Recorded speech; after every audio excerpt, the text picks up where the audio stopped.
I've decided to create the Aztec chess set, and the process of making it was really interesting because the first piece I ever thought about it was the rook, because you know, when you think about Aztec chess, you think of the rook as a pyramid, and this is actually one of my favorite pieces. Like, I don't know, it just feels nice to have in the hand, you know, and it also looks pretty good. It's a structure, and I love structures, and so it's one of my favorite pieces. But for the rook piece, I definitely prefer the black side version, which I don't know, it just looks way better in my opinion. So the next piece I thought about in my mind and I created in my mind was definitely the king. And this was kind of easy to figure out because you just have to do a little research, you know, which was the king, the emperor of the Aztecs. So this piece was based in Cuauhtemoc. Cuauhtemoc was the last king, emperor, however you want to call it, of the Aztecs. So this piece is pretty symbolic and pretty accurate, and it's definitely one of my favorites. I'm gonna say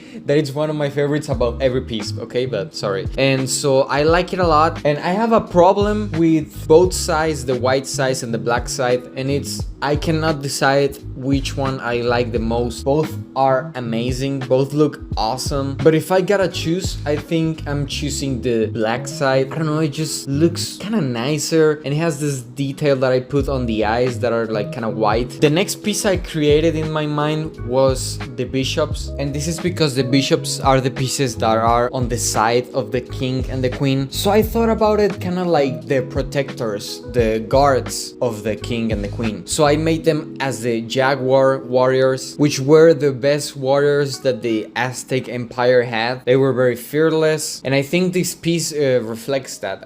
I think it's my favorite piece in the entire set. Yeah, that's a hot take, but I think it's my favorite piece on the entire set. I'm very proud of it, and I like the black side, but if I gotta choose with this piece, I think I'm going for the white side. I don't know, it just looks better. And the next piece I created in my mind was a pawn. I love this piece so much. It's so tiny, so cute. It feels good to have it in your hand. And the thing I like the most about this piece is the head, because it's a calaca, basically a skull, very popular in Mexican culture, Dia de Muertos. Not necessarily Aztec, but I just want to implement something about the modern Mexican culture. But if I have to choose, I definitely choose the black side of this piece, which is gorgeous. The next piece I created in my mind was the knight. I like the knight very much because you can see is the Águila Real, which is the animal that represents Mexico basically. And I made a little crown for it, and I painted with the colors of the Mexican flag because I thought it looked good, and it did. It looked pretty good. But again, if I have to choose,